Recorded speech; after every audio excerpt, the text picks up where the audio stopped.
सिक्किम आज आतंकित है। सिक्किम डेमोक्रेटिक फ्रंट के वरिष्ठ नेता के.एन. राय पर हुए हमले से। आज क्या हो रहा है सिक्किम में, क्या हुआ के.एन. राय के साथ और कौन है इसका दोषी, आइए देखते हैं आज की खबर में।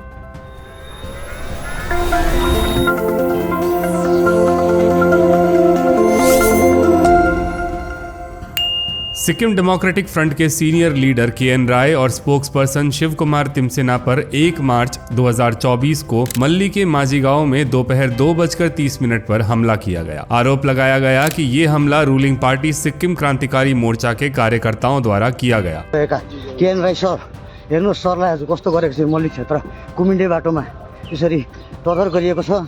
सम्पूर्ण जनताले भन्छ सिक्किममा प्रजातन्त्र खोसिसकेको छ र जहाँसम्म हुन्छ मेसेज पुगोस् र उहाँ पनि हुनुहुन्थ्यो कुटाइखानेमा, उहाँ बिदा मान्छे पनि हुनुहुन्थ्यो कुटाइखानेमा।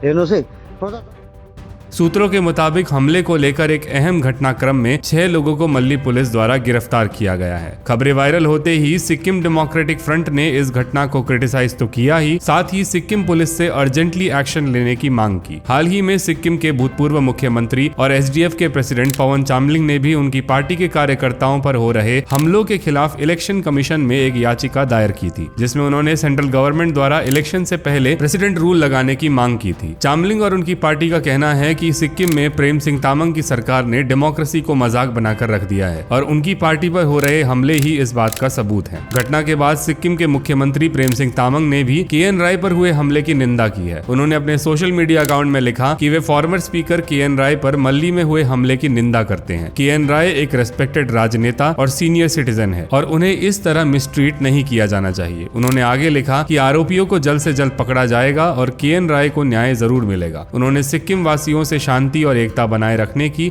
अपील करते हुए कहा कि किसी भी तरह के वायलेंस को एनकरेज ना किया जाए। दूसरी तरफ पवन चामलिंग ने लिखा है कि वे के.एन. राय, शिव कुमार तिमसेना, चंद्र खालिंग, बेंजामिन राय और भरत राय पर हुए हमले को लेकर शॉक्ड हैं और इस क्राइम की निंदा करते हैं। उन्होंने लिखा कि इस घटना के लिए उनके पास शब्द ही नहीं है, क्योंकि अब उनकी पार्टी SDF पर इस तरह के अटैक्स एक आम बात सी हो गई है। राज्य सरकार राजनीतिक हिंसा को कंट्रोल करने में पूरी तरह फेल हो चुकी है। के.एन. राय सिक्किम के एक वरिष्ठ नेता है, जिन्होंने एक मंत्री और स्पीकर के रूप में सिक्किम को दशकों तक अपनी सेवा दी है। चामलिंग ने लिखा है कि के.एन. राय काफी वक्त से माइलोफाइब्रोसिस के पेशेंट रहे हैं, जो कि एक तरह का बोन मैरो कैंसर होता है। चामलिंग ने आरोप लगाया कि जब भी मुख्यमंत्री प्रेम सिंह तामांग कुछ वायलेंट स्टेटमेंट देते हैं तो उनकी पार्टी के लोग SDF के कार्यकर्ताओं पर हमला कर देते हैं। उन्होंने यह भी लिखा है कि कई ऐसे केसेस हुए हैं जहां सिक्किम पुलिस ने SDF पर हुए हमलों की FIR दर्ज करने से ही मना कर दिया है। चामलिंग ने गवर्नर, इलेक्शन कमीशन और सिक्किम पुलिस से इन सभी सिचुएशंस पर जल्द ही कार्यवाही करने की गुहार लगाई है। दूसरी तरफ SKM सरकार के राजनीतिक सचिव जेकब खालिंग ने इस घटना का विरोध करते हुए कहा कि मुख्यमंत्री द्वारा आरोपियों को पकड़ने का आदेश दे दिया गया है। SDF पर पलटवार करते हुए उन्होंने कहा कि SDF के कुछ मेंबर्स द्वारा अपने नेताओं की चिंता ना करके, उनका उपचार ना करके उन्होंने प्रेस कॉन्फ्रेंस रखी, जो उनकी मूर्खता है और यह राजनीतिक धर्म नहीं है। उन्होंने यह भी कहा कि अगर 24 घंटों में आरोपियों को नहीं पकड़ा गया तो वे अपनी पोजीशन से इस्तीफा दे देंगे। इसके बाद पूरे सिक्किम में SDF के सपोर्टर्स द्वारा SKM सरकार के खिलाफ और जेकब खालिंग के वक्तव्य के खिलाफ रैली निकाली गई। के.एन. राय के CT स्कैन के रिपोर्ट के बाद जिस प्रकार के डैमेज सामने आए हैं, उससे यह साबित होता है कि यह अटैक एक क्लियरली अटेम्प्ट टू मर्डर था। रिपोर्ट के अनुसार उनकी स्कल की हड्डी को तोड़ दिया गया है और खुद पेशेंट के डॉक्टर PD भुटिया ने कहा कि उनकी हालात क्रिटिकल हैं और पहले से ही वे कुछ बीमारियों का शिकार होने के कारण उनकी हालत आज गंभीर है। नेवटी अस्पताल में के.एन. राय से मिलने के बाद पवन चामलिंग मीडिया से बातचीत करते हुए कहते हैं कि यह हमला SKM पार्टी द्वारा ही किया गया है और इसकी जिम्मेदारी वर्तमान सिक्किम सरकार को लेनी है। सिक्किम एक साफ राज्य था और अब यह हिंसा की ओर आगे बढ़ रहा है। उनका कहना है कि जो सरकार राज्य को चला रही है वो हिंसक है और राज्य की कानून व्यवस्था भी भंग हो चुकी है। उन्होंने कहा कि जब से सिक्किम में SKM की सरकार आई है, राज्य गुंडा राज की तरफ जाने लगा है। SDF के युवा नेता डॉक्टर अनूप खरेल ने भी घटना की निंदा करते हुए कहा कि आज सिक्किम में कोई भी नागरिक सेफ नहीं है। हाल ही में सोशल मीडिया पर डॉक्टर PD भुटिया की रिपोर्ट सामने आई है, जिसके अनुसार के.एन. राय अभी लाइफ सपोर्ट में नहीं है और किसी भी तरह का ब्रेन हैमरेज नहीं है। उनके सभी ऑर्गन सेफ है और नॉर्मल है। उन्होंने आशा जताई है कि के.एन. राय 5 से 6 दिनों तक ठीक हो जाएंगे। उन्होंने ये भी बताया कि CT स्कैन की 3D इमेज जो सोशल मीडिया में वायरल हो रही है, वो सिर्फ एक नॉर्मल CT स्कैन है, जिसमें फेशियल बोन में कुछ फ्रैक्चर्स नजर आए हैं। हालांकि इस घटना ने सिक्किम की शांति को आज भंग कर दिया है। एक तरफ इस हमले को लेकर कुछ नेता राजनीति कर रहे हैं, तो दूसरी तरफ सिक्किम के लोगों की सेफ्टी को लेकर कई सवाल उठाए जा रहे हैं। एक शांत साफ राज्य आज क्यों राजनीति की गंदगी में डूबता जा रहा है, इसका जवाब आज द गॉड जनता पर छोड़ती है।